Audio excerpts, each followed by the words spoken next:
From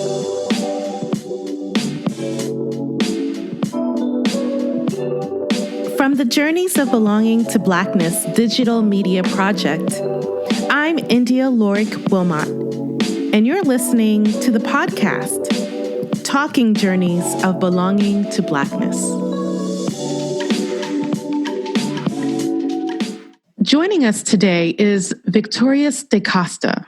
He is a film producer and documentarian, music promoter, social justice advocate, and community educator. A first-generation Brooklynite of South and Central American heritage, specifically from Panama and Guyana, Victorious DeCosta has dedicated his life to using art and music as a means for providing education and social services to youth and communities of color locally, nationally, and abroad. A graduate of Morehouse College, Victorious's postgraduate employment as a DJ and record promoter in Atlanta during the mid-1990s not only introduced him to the music industry, but also the important need to use various modes of entertainment, such as film, to tell stories of African-descended people. Most recently, Victorious's first full-length documentary called Digging for Weldon Irvine, a pioneer of jazz fusion, focuses on joint paradigms of artist identity and mental wellness. The film, which debuted in November 2019 at the Big Apple Film Festival in New York City, features Layla Hathaway, Bobito Garcia, Q-Tip, Jessica Care Moore, and many others. In addition, Victorious is also the producer of Storm Over Brooklyn, the Yusef Hawkins Story, a documentary greenlit by HBO for an early 2020 release. Victorious stays busy with a myriad of film and TV projects in his docket, including a pre-production of an authorized documentary about the legendary Fort Top, as well as a new TV drama, which is currently in development called LA Gold Rush. Victorious continues to dedicate his stewardship to and passion for community through love and revolutionary art. Thank you so much for taking time out of your extremely busy schedule to share a bit about your journey with our listeners. I'm so honored. Act 1, Call to Adventure. So what's interesting about your work is that in addition to your documentary work and the various television projects you're engaged in, you still find the time to engage in social justice advocacy and community education. So based in New York City, for instance, you were engaged in an educational program for inmates at Rikers Island Jail that offered ESL, GED, and college prep courses. Right, and computer literacy. Yeah, that was under the late Janet Searle. Janet Searle was a great woman in New York. She was a member of the New York Black Panther Party, and she worked at CUNY, right? Worked at CUNY Research Foundation at LaGuardia College, and she hired me. She also is the mother of one of my best friends, Salah Searle. And she had me up there at Rikers Island. And I learned a whole lot. I learned that there really isn't that much of a difference between myself and some of the people that I met in there. And I learned that I didn't need to be older than someone in order to effect change with someone. Yeah, great experience. They didn't want me in there. I actually, they kind of forced me out, but I rocked the boat a little bit. And as some of the CEOs would say, that he looks like one of the inmates, they didn't like that, about me. Yeah, so I left. I wish I didn't leave, though, but I left. But it stuck with me. And that's a powerful experience, and I'm sure you made quite a positive impression on those who were incarcerated and held there. And I think there's some power in being able to see yourself reflected in those that are there to help you and to edify you, even in that particular circumstance. I saw a lot in there. I saw a lot of illiteracy that made me sad. I remember people like twice my age just couldn't really read or write on any level. But it's interesting, like nowadays, because this was maybe almost 20 years ago. Like there are people that I see, some of the gentlemen that I see on the street, and you can't tell them that I wasn't in prison with them. Because I guess I didn't have a uniform. I might not have had an ID badge. Some people do think that I was actually incarcerated with them. I was not, but it's funny. And that they identified with you still. And maybe there's something about that, right? Being literally on the inside, but then because there are certain shared experiences, that kind of commonality helped to bond folk. In terms of your community engagement and activism, you also provided material support to the ACLU's campaign against racial profiling. And correct me if I'm wrong, but did you facilitate a workshop, People, Police, and Protocol? Yes, so that's two different things, right? So with the ACLU, and you're just going to notice that a lot of the things you're mentioning, there's just a time span that starts in the 90s to now, because I didn't just pop up. So I think that was maybe about 04, 05. I was managing and DJing for a rap group called A-Likes. A-Likes were part of a collective that was known as the People's Army, also known as the RBG. And RBG then stood for Revolutionary But Gangster. It was made popular by the rap group Dead Prez. So that was the whole collective. What's known as RBG now is something totally far removed from what we were doing. The music was very pro-liberation, pro-people, and we saw that, to be pro all those things, we were not anti-police, but we felt, and the evidence would say that the police were anti-us, and so we wanted to outfit the people with education on how to deal with the police safely and to have dignity at the same time. And the group had a song called Protocol, which was all about that. And our flyer or our postcard had like the album cover, and then in the back, it was what I would call the nowadays generic 10 things like, oh, you have a right to remain silent, or don't let them in your trunk. This is basically very, very rigid 10-point thing that we want people to know that they have the right to do, right not to do. And so the ACLU, specifically King Downing, who was heading up a program, this anti-stop and frisk program at ACLU, he had the group travel with him to different places like Kentucky and throughout New York to speak to audiences, mostly students, mostly teenagers, about their rights. And so we would do a show, then we would do a panel. And so that's one of the ways that we helped out with that. And then later on, I was trained to do my own workshop. And this workshop, and this is later on, maybe 5-6 years ago, this workshop was more personalized, right? Because you can't really give someone a list of things and say, carry this on you and you do that. It's going to work out fine for you, no matter where you are, no matter what county you're in, no matter what state you're in. And so the workshop changes based upon the laws in your town, right? So if you're in Vegas, you might have to produce ID even though you're not driving. If you are, like I've done private schools, right? So if you are a 15-year-old white female teenager, the ways that you can interact with the police in support of someone or in defense of yourself is different than what I would tell a 21-year-old Black young man, right? And so depending on the experience you have with the police and depending on your demographic, the workshop changes. So the first thing we ask all around the table is, who here has had any experience with the police, whether it be positive or negative? We go around, kind of see what everyone is, what they've gone through. And then I frame it around that. We do some role playing. We have a quiz, true and false. Some people think that the police can't do certain things, right? Can't is a very strong word. And so what we want to do is we reduce that. Well, we just obliterate it, actually. We say, you know what, take can't out your vocabulary with the police, right? What is lawful and what they can do. So we say that the police, they are the law in that moment, right? And so they may not be legally permitted to do some things, but they can do what they want to do. Unless you stop them, which is a whole nother workshop. You stay behind. We'll talk about, what you can do to defend yourself against certain things.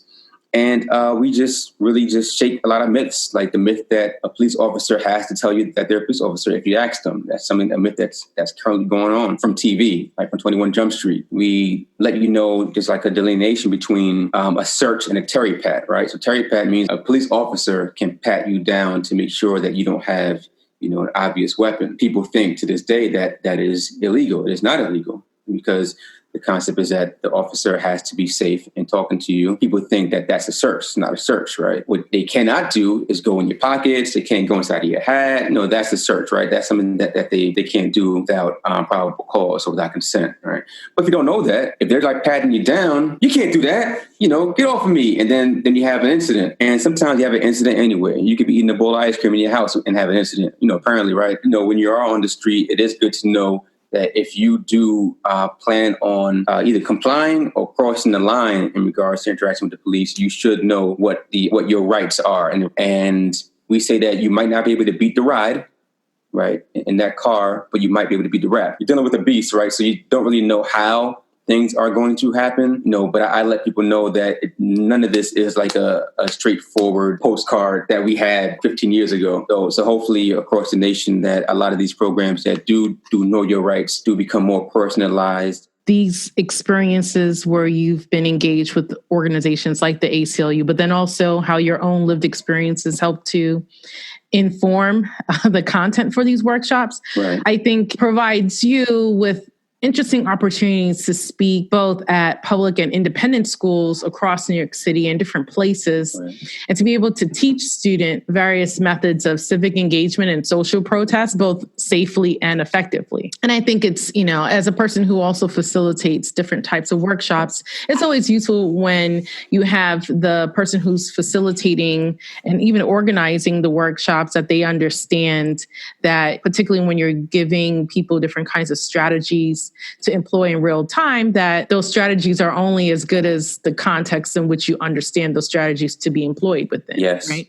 I had the pleasure of watching your first full-length documentary, Digging for Weldon Irvine, after it premiered at the Big Apple Film Festival in November. And in addition to learning about and developing really a deeper appreciation of the man behind the music, right, Weldon Irvine, and how he was a mentor, teacher, and influencer of many generations of jazz and popular musicians of today. And even to be reminded of his work with Nina Simone and him co-authoring Young, Gifted, and Black, I was like, oh yeah, that's awesome. Right. And the ways his artistry and thinking was outside of the box and inspired those iconic chords sampled in the beginning of A Tribe Called Quest's award tour. I was like, whoa, that makes sense.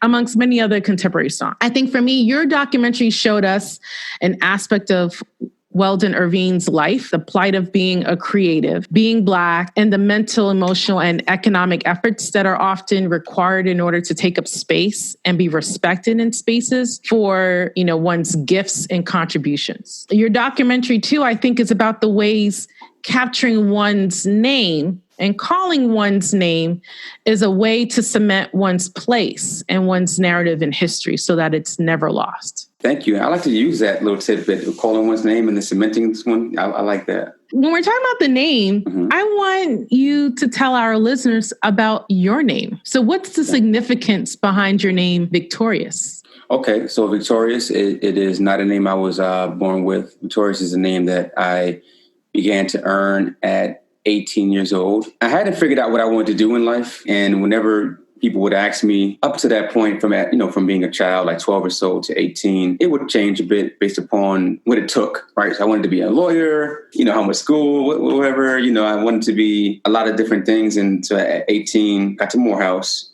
and my major was business administration. And in order to be a business major, to take business courses, you have to have a certain level of math. It wasn't working for me. I didn't pass math at all really in college, maybe once. So I had to shift, all right? So I shifted to sociology. And then it's like, okay, what am I going to do? And then it's, what? I just want to be successful, right? I just want to be victorious. And my answer to that question, what do you want to do when you grow up? I just want to be victorious. And so victorious just really became a challenge, a goal, a moniker, a burden that sometimes a member of the 5% Nation, and 5% sometimes you'll take a name that places your honorable name or your given name. And so Victorious is the one that I eventually chose. And to be clear, my given name, it is an African name. It's a great African name, but that is another name that I do answer to. But professionally, Victorious, it wasn't any other DJ Victorious. And I sometimes get mad that I decided to use, my real name as my DJ name, because people thought that it was a DJ thing. I just want to be Victorious no matter what it is. I don't want to be bound to any particular life path. Film was a new dream. Now that I've reached heights, it's like, okay, well, I can get money doing film, but, I have another dream. I don't want to get bogged down into being a filmmaker. You want the path to provide you with many different kinds of opportunities and options. Right. I want to make the opportunities and options, yeah. I want to be human. I want to live. And be victorious, right? So it's more than just surviving, it's thriving, and it's experiencing victory along the way. Which is just me achieving my goal, whatever my goal is. I used to be a quitter. My name doesn't allow me to quit. If you think back to your childhood growing up, what motivated you or inspired you to do the kinds of things that you're doing now? So with film, I had in my journal from middle school, I wrote a couple of scripts. I wrote a couple of legal dramas based upon the mafia, which does not exist. So that was my earliest memory. And then you have, in I think 8th grade, this fella named Joe Paradise came to my school and he did a workshop and he taught us how to make our own film. We got some cameras from the AV room and we made our own little short film. Then it just disappeared. It wasn't until high school where I wanted to be an artist, in college where I wanted to be a manager in A&R and became a DJ. These were really just my artistic expressions, but as far as doing art for a living, I was taught about Fred Hampton a little bit too early. Knowing his age and knowing what he did at that age, I was hooked. I had a lot of conflict and contradictions in my life, but I always saw that as a model, what a young man could be. And also, my mother, like she'd been to Cuba like a couple times in the 70s, and they were tapping her phone, and she was involved in maybe some building takeovers, at Medgar Evers College in Brooklyn. So I had a little something in me, but I also had a lot of negative experiences with the police as a child. And knowing that time is limited, I had to figure out, well, how could I do both? And what we say is that revolution needs resources. And so for me, music seemed to be the quickest way for me to get money so I can fund programs. And with film, natural progression for music is film for a lot of us. The goal, though, what do you mean by that? Well, from editing, let's say I went to engineering school, so for editing, if I can edit on Pro Tools, which is an audio engineering program, I can do Adobe Premiere, which is a video program. Learning how, like, song structure is the same principle as if you're structuring film or a play. When you're doing music, you're going to have a video, and you're artist and you have this picture of what the visual representation of the song should be, right? So all that is starting out in film. So you'll find people, say from Ava DuVernay to myself. You have to know a little bit of marketing. It's getting more open now for the African people. But the whole thing was revolution needs resources. And no matter what revolution is to you, you need some resources. It ain't going to be free. Do what I did the past 4 years. I was burned up in flames somehow. Well, it sounds to me you are a creative. As a creative, we're oftentimes called to do some really interesting and non-traditional kinds of things. And that you feel that you're called to do some of this community-based work, and that film is a platform for, through which you're able to do some of this work. Now that you're in the space of doing the kind of documentary work, were there particular programs that you used to watch growing up that you were like, wow, there's something about not only the content, the script, but visual representation of you see yourself employing today? So the stories I've been telling since I started were the thing for Weldon Irvine. That's my first feature-length film, right? But I've done 5 short films before that. There was a show called Survivor's Remorse that LeBron executive produced, and that made me want to write for television. But besides that, my father had a very big collection, hundreds of VHS tapes. In my 20s, I would go to Virgin Megastore and I would buy a DVD a night. And this is all before I'm thinking I'm going to be doing film. If you were fortunate or unfortunate enough to date me, our first date might have been Virgin Megastore. I don't know. And I might have thought it was cool. Yeah, so you find me a movie, I found you a movie. And, movies has always been it. That's a terrible first date. They liked it. Look, they like me. I got cute eyebrows. I don't see on the podcast. I'm sorry. I'm like stuck. Okay, let's do it. I'm stuck because your dates are about helping you find material to inspire you, your work. That's selfish. Now we know, right? We didn't know that before, but now we do know. Watch the credits in my films because every woman that I dated. So I just always watch movies, but nothing really sticks out. I know that Coogler, Fruitvale Station really affected me as a filmmaker when I was just starting. Because Fruitvale Station, you knew what was going to happen at the end, but it was still a compelling story. And then I realized, well, wow, if you have a good story, it doesn't matter if you start, if you know what happens at the end. Like, you can't really spoil a good movie, So that helped me with that, but not the subject matter. Because I already was in that vein. I don't know why they're amazed that I do what I do and how I do what I do. I do it with no money and no time. But for me, it's life or death. Like, I don't see an option. I don't see what happens to me if I don't finish this film. Where am I going to be? Will I even even be? Will I exist on this plane, if I don't bring this to the world? Why do you think that's important to you? Do you see that connected in terms of your motivation as an individual person to say, okay, this is me as Victorious? Is it about you being a Black person, an African descended, Afro-Latino, a Caribbean American? What role does those things play, if any? It comes from me being all of those things you mentioned and being from the hood. I step out my house is with a purpose, and that purpose is life or death. It's either survival, I'm going to come home tonight, or I'm leaving the house, I'm going to be self-destructive, destructive, really with suicide by proxy I was trying to commit, which I didn't realize at the time. Purpose for doing anything has always been, you're going to either live with this or you're going to die with this. I just use that energy and use that focus with the positive things that I do. Everything is intention. So if I'm dealing with work with the police, every situation is critical. And I've lost so many people in the hood because of my choices, right? Because you can have been from my block and I may have lost 5 people. You didn't lose nobody because you chose different friends or you chose different walks, whatever. So lost so many folk that, one, I know that time is not promised. I think this year I don't feel that way, but I did last year. I'm on borrowed time. Felt like I wasn't supposed to be here. Felt guilty for being here. And all that just made me want to make sure that I don't play around with life. I don't play around with time.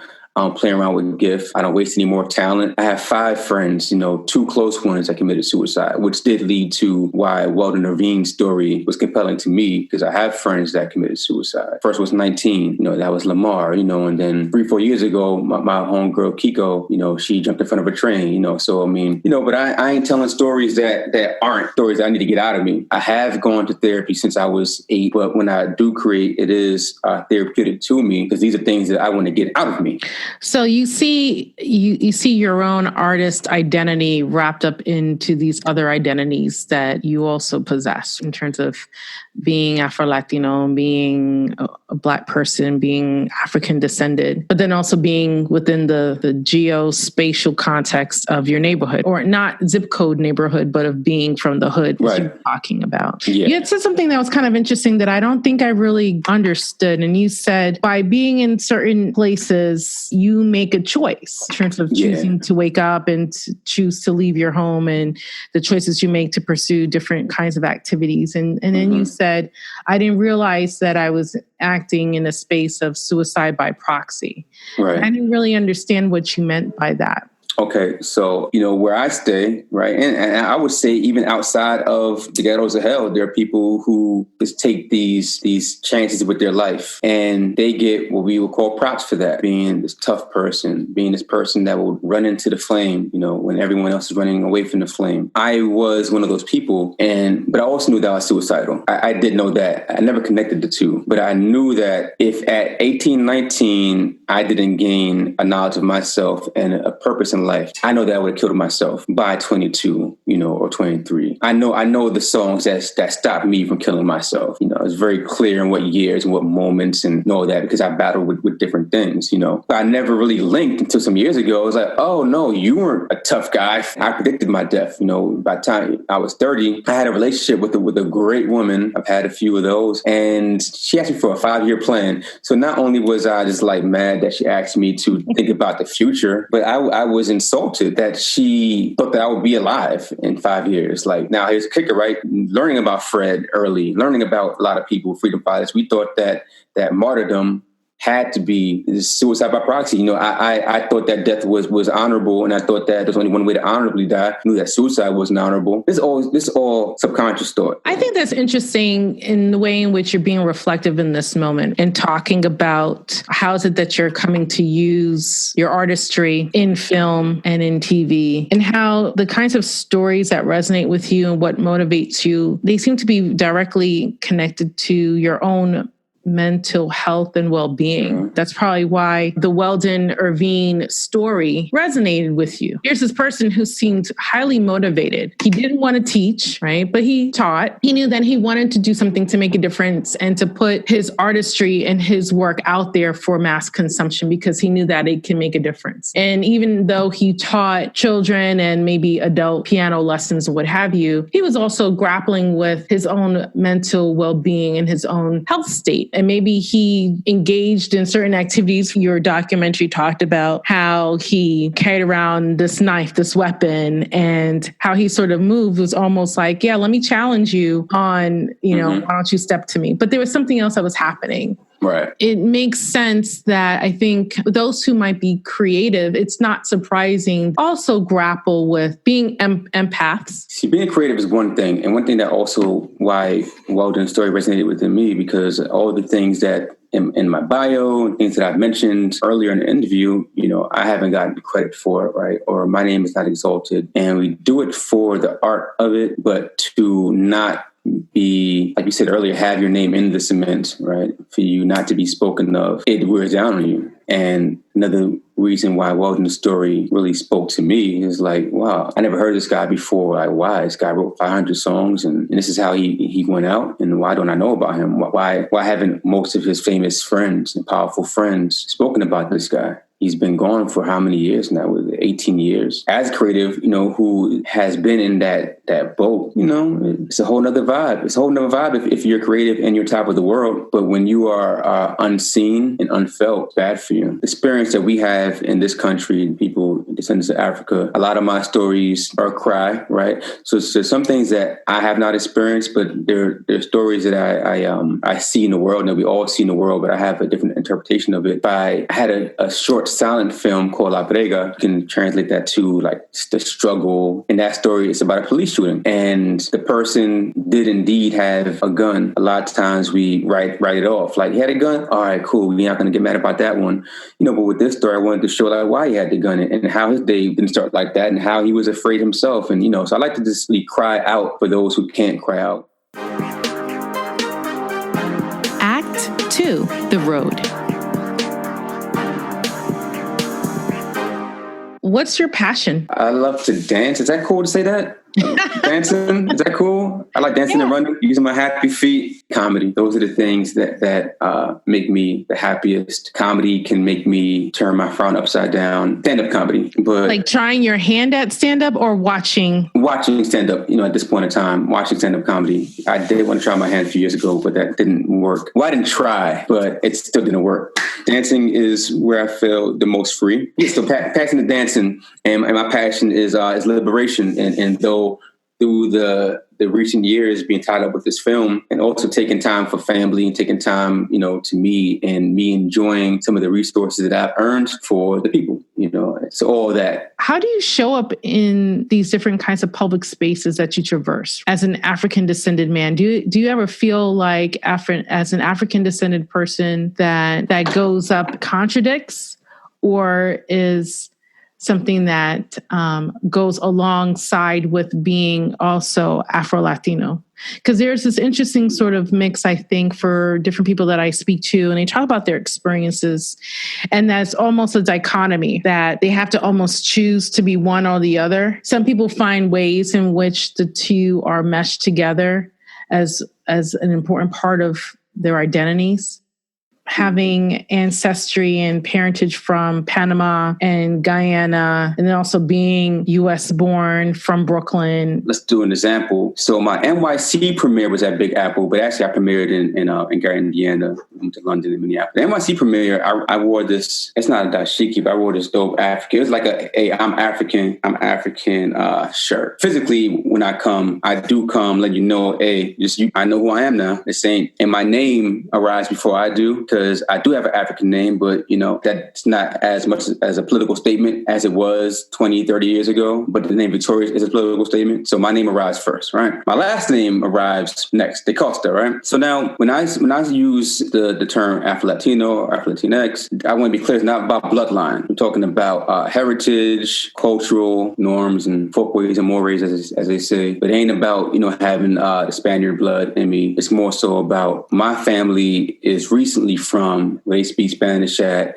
and they struggle is against people who do have that more observable Spaniard blood in them and who do have the blood of the indigenous in them. We force a duality, right? Because when you're Panamanian, you're in the bottom of the rung in that world. right? You have Dominicans and Panamanians because, we are so, and I mean Afro-Panamanians, to be clear, because if you go to Panama, it's like Puerto Rico. So people have this conception that when you go to Panama, everybody black. Not the case. There's a struggle out there in Panama. And with Guyana, this is the weirdest thing. You say, oh, she was Guyanese. They really mean like Indian, or what the derogatory term is coolie. And it's like, nah, that ain't what's out over there, but that is the ruling class over there. And so it's a very interesting place to be from as well. One time I was there and people had hats that said 100% Negro on it. This is just like a decade ago because one, they're kind of behind on the terminology. And two, being part Indian is looked down upon. Panama, you think it's all black. Guyana, you think it's all Indian. This is weird, right? So you have both of those countries, people are yearning for you to understand, like, nah, like it's different than being subjects of the English, which is pretty much all that is. You were Portuguese,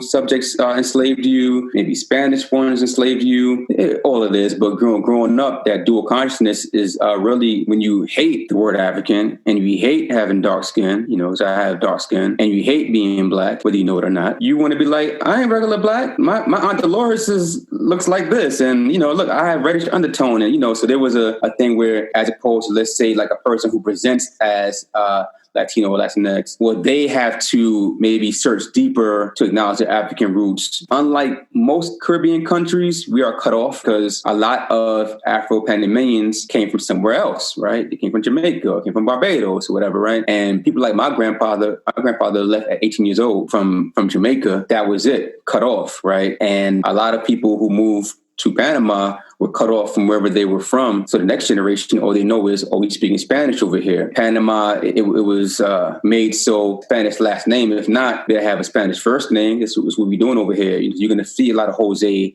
Henrys and a whole lot of, because, they may have had to have a Spanish last name to survive. And so what happens then when grandpa dies and you're cut off from whatever little 18-year-old knowledge grandpa had at Jamaica, now you're cut off. Now you're here in this land, right? You're here in this land and you no longer know how to make bakes or whatever. Now you make something that's kind of like a hybrid. But then you have the children are now learning Spanish and don't speak that much English at home. Even if grandma and mommy and daddy is alive, there's a cultural divide because not all of the grandparents really spoke that good Spanish. And some of them could, but didn't want to because they wanted to retain certain things. Now, all this is just getting back to Barbados. This ain't talking about Africa. You forget about Africa. These are the differences, I guess, why I always have in my bio that my family is from this particular heritage, not because I think I'm better, but it's because it's like we all have different pain. We all have different foods that come from the same place. And it's just like saying, hey, this is my piece of the puzzle. What's your piece of the puzzle? So we can come together and fit. And being born in Brooklyn, I still feel like I'm a Caribbean man as much as I feel like I'm an African man. Just how if you have Panamanian ancestry, you don't speak Spanish, you're shamed for not speaking that language. You can be Guyanese or be Jamaican in Brooklyn and not speak what they call patois, and you're shamed, right? So there's still a lot of shame that's involved with the first generation and the second generation Americans from the Caribbean, because no one's shaming you for not being African now. No one's saying, don't you know about the Fulani tribe? Don't you know about Grenada? You don't speak the Spice Island? They don't care about anything about Ghana. It's like, you better know this colony right here. So it's very interesting. Someone told me recently about how the Caribbean people only want to be quote unquote African American when it's time to take their benefits. Your benefits? Because the Civil Rights Act started this year and a lot of y'all didn't come until this year. And it's like, so you really like make America great again too. So it's interesting, that we're treated like how white men treat us. My first film called Dirty Hearts is a short film, and I wanted to represent the Panamanian diaspora. So I had people of different complexions and hair textures in that film, and it's all Panamanian themed film. I did a film called La Brega, right? And I had like some tribal drums and with some chanting in Spanish and indigenous language, more towards the Santeria side than the Yoruba side, if that makes sense. And I called it a Spanish thing, and I had the main character was, a Dominican. I did have funk because my first film did end up in a festival called the Latino Short Film Festival. And, I came through and they were like, huh, well, what? And there was one woman who had a film that was set in Panama. She was Panamanian, she was a mestizo. And she did a film about a brother with locks, with dreads in the jungle. And it was cool,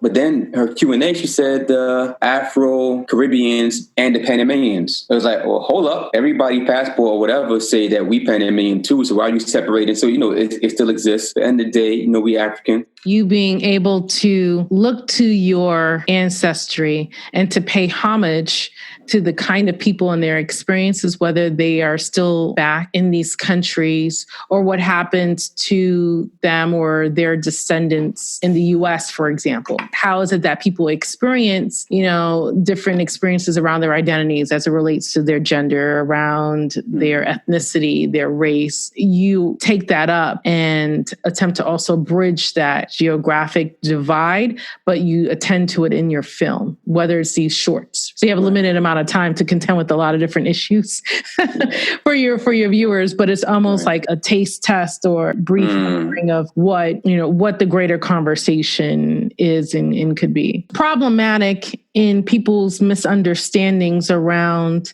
the input of African descendants that have come from the Caribbean to the US is that if you really know one's history, the people who were enslaved, there are folks that came to the U.S. from the Caribbean well before the civil rights legislation of the mid-20th century. You had people, you have people if you want to just take the arts, for example, folks that participated and contributed to a lot of the political scene, contributed to the arts around, say, during the time of the Harlem Renaissance. Mm-hmm. Many of them are first and second generation Caribbean immigrants themselves. Mm-hmm. And so there was a lot of entanglements that occurred between these different groups of people here in this land because it was about advancing the Africans' experience in the United States. Which comes from Garvey, right? So Garvey was straight out of Jamaica, and he's like the guy. Speaks to the fact that this is about still setting up divisive ways to break apart the community as a form of a distraction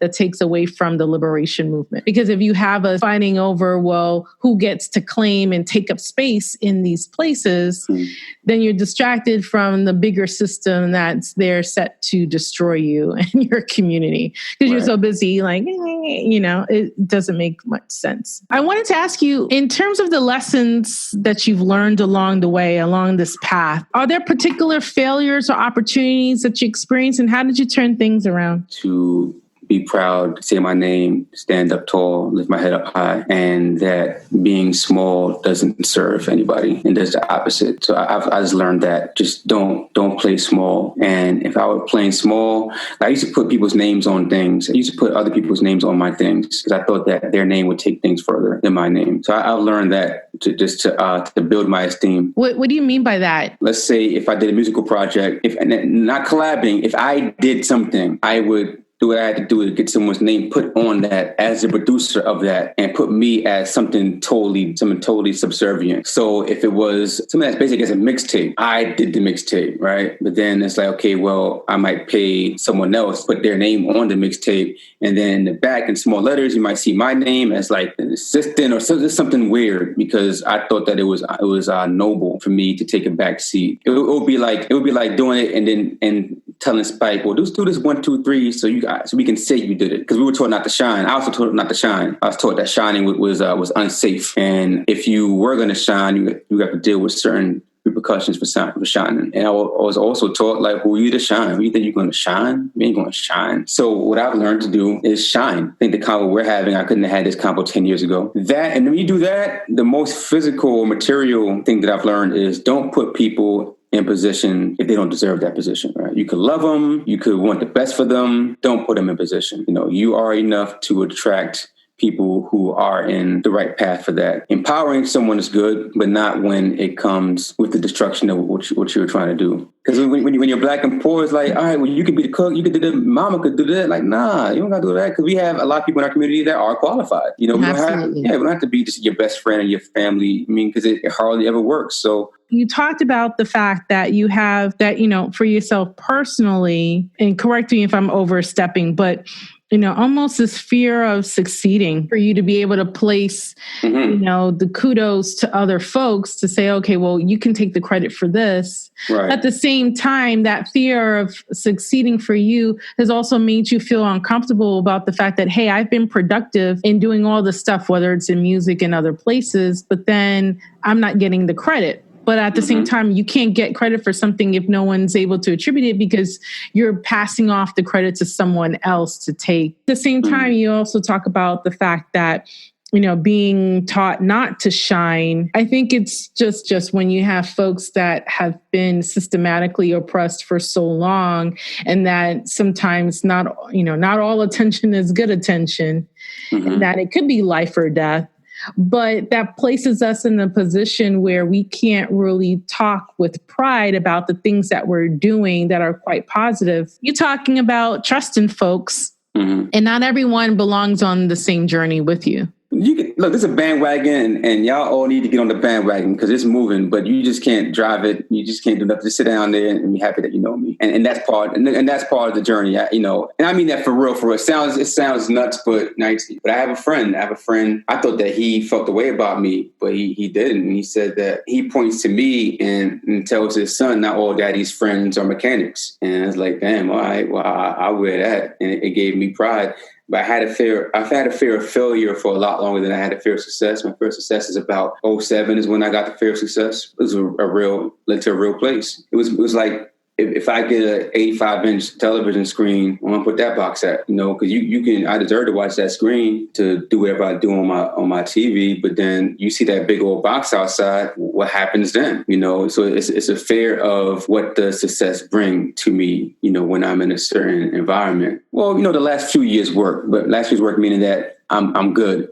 I'm trying to be as successful as I can, as visible as I can, but it was a hard journey. I think the thing that rocked me the most after being cured of it was when Nipsey got murdered. That made me feel incredibly unsafe. And here you have a person who I've been following since 2009, and his music did help me through a lot of tough times. And he was a great artist, great in his immediate community. He's a pure guy. And then he gets murdered being in his community where he's doing great things. It was like, whoa, and this guy, through his music, he was telling me personally, hey, you can do this. You can leave this and that behind, feel safe, and you feel inspired. And then someone like that gets snuffed out. It's like, whoa. So can I still go back to Flatbush, and be good, and they all appreciate that? Can I show my face? Can I, bear my past? The uplifting and positive side of fear is that, man, I don't know what's going to happen. Like, I was in London for my film a few weeks ago. I've been in London like 3 times, but this time it's like, I don't know what it's even going to look like, And so that's a positive fear. I can talk to people my age, younger, older, who do have dreams and do come from a similar background, and let them know, like, it's okay, the water is fine. Act 3, Where We Land. So what are you most excited about? Yeah, I'm excited about, and I'm proud that I have a film coming out on HBO. I'm a producer of a film called Yusef Hawkins Story over Brooklyn, and Yusef was a child that was murdered in 1989, on August 23rd. I am a producer of that film, directed by Mutali Muhammad, who is a great director. And his first film was about his grandmother, Ruby D, because he's Ruby and Ozzy's grandson. And he's super dope. So I found him for the project. I'm the first producer on that project. I'm very proud of that. My name is going to be on this big HBO thing. And for documentary, HBO is still the gold standard. I'm proud to be working on LA Gold Rush with Habiba Sindor, as you said earlier, is Kareem Abdul-Jabbar's daughter, one of his daughters. I'm just proud that I was tapped for that. I'm proud to be working on the script with that. Kareem and other Lakers are attached to that. AC Green, DePaul Gasol. So that's really cool. I've just come from a very traumatic past couple of years. 2 really dark stories with the Yusef Hawkins film and Digging for Weldon Irvine. Very, very, very, very dark stuff. And if you and the listeners can't tell, I put everything into it, whatever I'm doing. And that, with my mother dying of cancer the past 2 of those 4 years. So you'll see in both of the films, a lot of that is in my mother's house, because I was co-caregiver her. So a lot of that was in her mother's house. A lot of editing was at her hospital room. So I'm very proud of those things because those are things that she knew these things were going on. I'm apprehensive about the things that she did not know about. Those things make me a little bit sad because it's like, well, Dad, this is something that she had no idea about. So it's like me coming into manhood for the first time in the world by myself, physically speaking, and taking on these great tasks and being proud of that and knowing that she would be proud of me. So, but I am very proud. I'm very happy. I think when I start getting paid, I'm going to be excited because I get paid a little bit, so.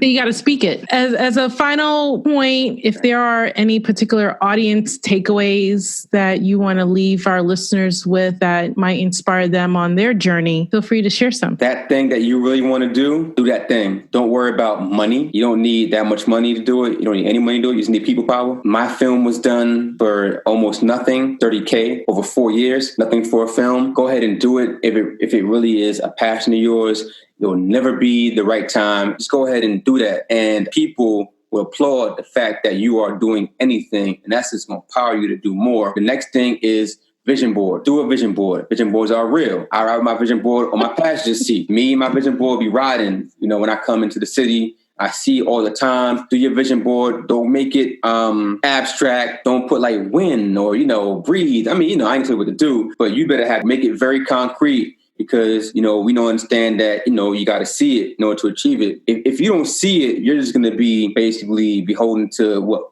other folks see, what their dreams have for you. There you have it. The journey isn't over, but this episode is. Until next time, peace.